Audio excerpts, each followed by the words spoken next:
তাই হবে অতসী, তুমি ভালো হয়ে ওঠো। আমি আর বাঁশি ছোব না। তোমাকে আমি ভাগ্নে বলি আর যাই বলি, মনে মনে জানি তুমি আমার ছোট্ট ভাই। পারো তো একবার বেড়াতে গিয়ে দেখা করে এসো আমাদের সঙ্গে। আমাদের হয়তো কলকাতাতে আর আসাই হবে না। একবার যেও ভাগ্নে, কেমন?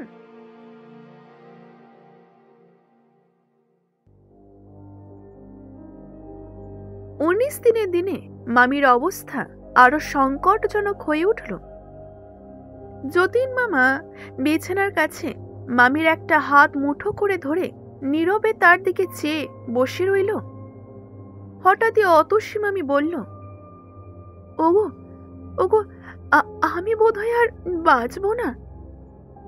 যতীন মামা বললেন, তা কি হয় অতসী, তোমায় তো বাঁচতেই হবে। তুমি না বাঁচলে যে আমিও বাঁচবো না।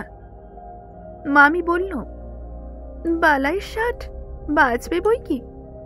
দেখো, আমি যদি নাই বাঁচি, আমার একটা কথা রাখবে?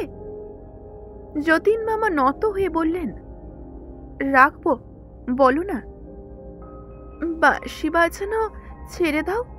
তিল তিল করে তোমার ওই শরীর ক্ষয় হচ্ছে, তা দেখে ওপারে গিয়েও আমি শান্তি পাবো না। রাখবে তো আমার কথা? মামা তখন বললেন, বেশ, তাই হবে অতসী, তুমি ভালো হয়ে ওঠো। আমি আর বাঁশি ছোব না।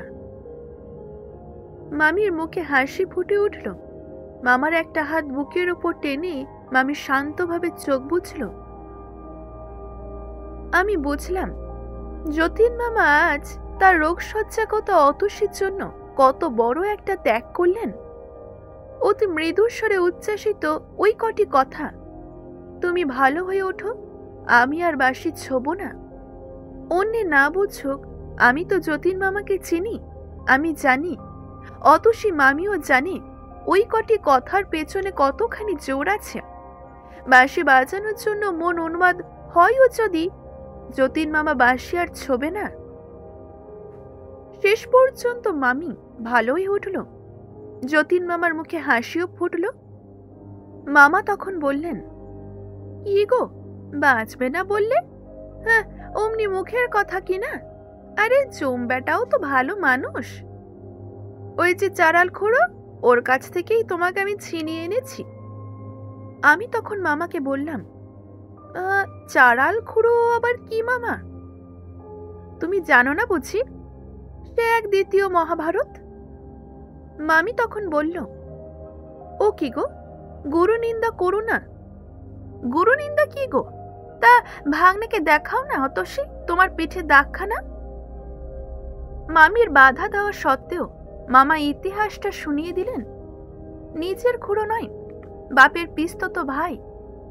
মা বাবাকে হারিয়ে 17 বছর পর্যন্ত ওই খুড়োর কাছে অতসী মামি ছিল। অত বড় মেয়েকে কিলচর লাগাতেও খুড়োটির বাধ্য না। কাজেই এই খুড়োর মেজাজের একটি অক্ষর চিহ্ন আজ পর্যন্ত মামির পিঠে আছে। পাশের বাড়িতেই থাকতেন যতীন মামা, এবং সারাক্ষণ তিনি এই বাঁশি বাজাতেন এবং অকণ্ঠ মদ খেতেন। প্রায় খুড়োর গর্জন আর অনেক রাত পর্যন্ত মামির চাপা কান্না শুনে নেশা ছুটে যেত যতীন মামার। নিতান্ত চোটে একদিন মেয়েটাকে নিয়ে পলায়ন করলেন এবং বিয়েও করে ফেললেন। এতটুকু বলা হলে মামি তারপর বলল, হ্যাঁ গো হ্যাঁ, তখন কি আর জানতুম নাকি যে মদ খাই? তাহলে আর কখনো আসতুম না। তারপর মামাও বললেন, হ্যাঁ হ্যাঁ, তখন কি আর জানতুম তুমি এই আমার মাথার ওপর রতন হয়ে আটার মতো লেপটে থাকবে?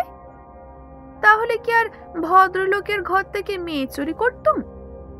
পাশ থেকে মামি বলে উঠল, যাও, চুপ করো তো, ভাগ্নের সামনে যা তা বকো না। এরপর মাস 2 কেটে গেছে। একদিন কলেজ থেকে শটান যতীন মামার ওখানে হাজির হলাম আমি। যে দেখে জিনিসপত্র যা ছিল বাঁধা ছাদা হয়ে পড়ে আছে। অবাক হয়ে আমি প্রশ্ন করলাম, এসব কি মামা?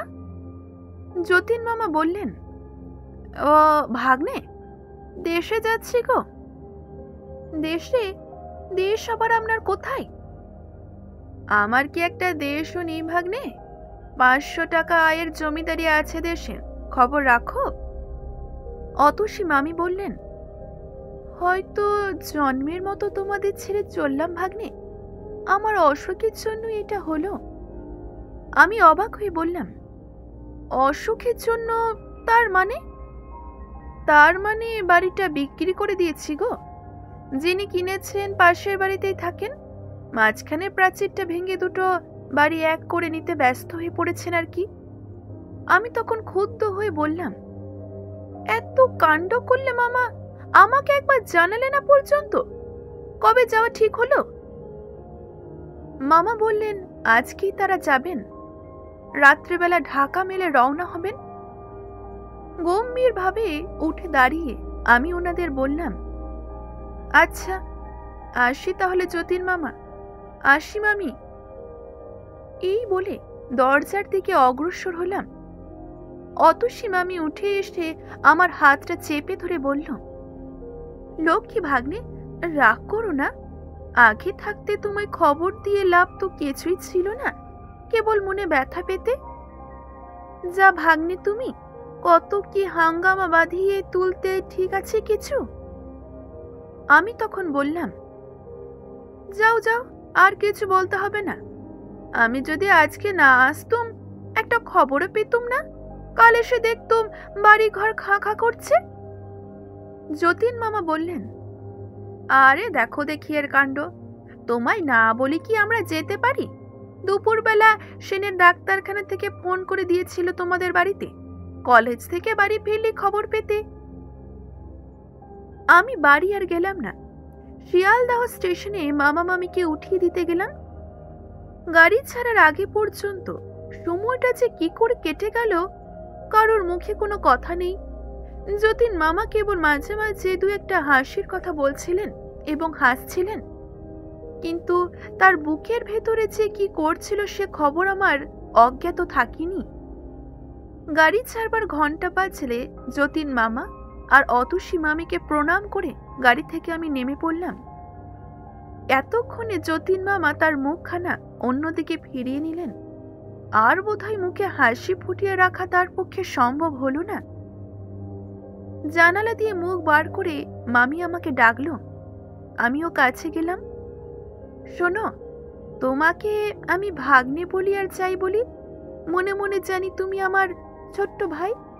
পারো তো একবার বেড়াতে গিয়ে দেখা করে এসো আমাদের সঙ্গে।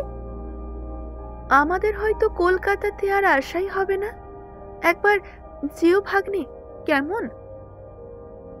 মামির চোখ দিয়ে টপ টপ করে জল পড়তে থাকলো। আমি ঘাড় নেড়ে জানালাম, যাব। বাঁশি বাজিয়ে গাড়ি ছাড়লো। যতক্ষণ গাড়ি দেখা গেল, অপলক দৃষ্টিতে আমি চেয়ে রইলাম। চোখের জলে দৃষ্টি তখন আমার ঝাপসা হয়ে গিয়েছে। মানুষের স্বভাবই হচ্ছে তাই, কেননা দুঃখ যখন সে পায় তখনই সেই দুঃখটাকে সকলের চেয়ে বড় করে দেখে। নইলে কে ভেবেছিল এই যতীন মামা আর অতসী মামির বিচ্ছেদে 21 বছর বয়সে আমার চোখ দুটো জলে ভরে যাবে?